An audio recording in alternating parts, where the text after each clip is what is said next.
भारत के लिए ईरान से एक बहुत ही बड़ी बैड न्यूज़ आ रही है। सबसे पहले तो मैं ये कहना चाहूँगा कि जो लोग समझते हैं कि ईरान के साथ भारत के काफ़ी अच्छे रिलेशंस हैं, इसलिए ईरान का टूरिस्ट वीज़ा लेकर वहाँ पर घूमने जाया जाए, सबसे पहले तो वो सभी लोग सावधान हो जाएं। इंडियंस आज की डेट में ईरान में बिल्कुल भी सेफ नहीं है और यही सच्चाई है। ईरान की 2-3 मेजर सिटीज़ को छोड़कर अगर आप उन सिटी से बाहर जाते हैं तो फिर आप भगवान के भरोसे हैं। कुलभूषण यादव का केस आपको याद होगा, सेम वैसा कुछ एक बार फिर भारत के साथ हो गया है। दरअसल कुलभूषण यादव इंडियन नेवी के एक रिटायर्ड ऑफिसर थे। उन्होंने इंडियन नेवी से अर्ली रिटायरमेंट ले ली थी। कुलभूषण यादव महाराष्ट्र की सांगली डिस्ट्रिक्ट से थे और ईरान का जो चाबार पोर्ट है वहाँ पर वो ट्रेडिंग बिजनेस के पर्पज से कई बार जाया करते थे। अभी जो चाबार पोर्ट है ये पाकिस्तान की इंटरनेशनल बाउंड्री से 60 से 70 किलोमीटर दूर है और इसके आउटस्कर्ट्स के ऊपर कई सारे आतंकी संगठन के लोग वहाँ पर एक्टिव रहते हैं। साल 2016 में कुछ लोगों ने कुलभूषण यादव जी को चाबार पोर्ट के आसपास से किडनैप करके पाकिस्तान बाउंड्री तक ले लिया था और वहाँ से पाकिस्तान की सेना को सौंप दिया था।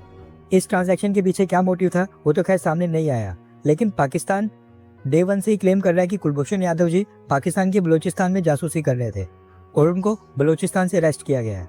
पाकिस्तान क्लेम करता है कि उनके पास से ईरानियन पासपोर्ट बरामद हुआ है जिसके ऊपर उनका नाम हुसैन मुबारक पटेल लिखा हुआ है। बलूचिस्तान और कराची में कई सारे आतंकी हमलों में इनकी इन्वॉल्वमेंट के आरोप लगाते हुए साल 2017 में पाकिस्तान की मिलिट्री कोर्ट ने कुलभूषण यादव जी को मौत की सजा सुनाई थी। अब ये केस हम इसलिए डिस्कस कर रहे हैं क्योंकि सेम इसी तरह की सिचुएशन एक बार फिर से ईरान में दोबारा से राइज हो गई है।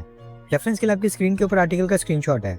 न्यूज आ रही है कि 3 इंडियन नेशनल्स दिसंबर महीने में बिजनेस पर्पज से ईरान गए थे, लेकिन ईरान में कुछ दिनों के अंदर ही इन तीनों इंडियन नेशनल का आज तक कोई भी पता नहीं चला है।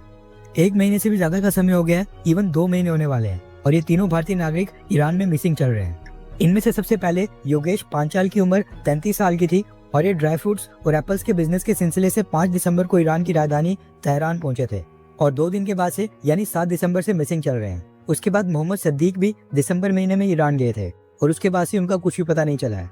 उसके बाद सुमीत सूद जनवरी स्टार्टिंग में ईरान गए थे और अभी तक उनके साथ कॉन्टैक्ट नहीं हो पाया है। ये तीनों बिजनेस पर्पज से ईरान गए थे।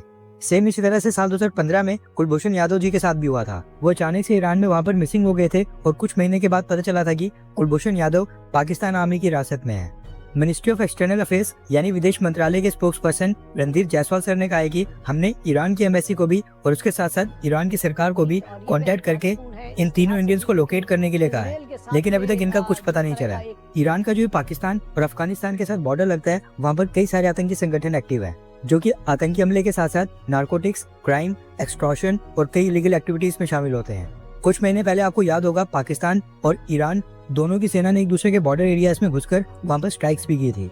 आई होप कि ये तीनों इंडियंस उनके हाथ में लगे हों, क्योंकि अगर ऐसा होता है तो फिर इनका पाकिस्तान के हाथ लगना तो 100% पक्का है।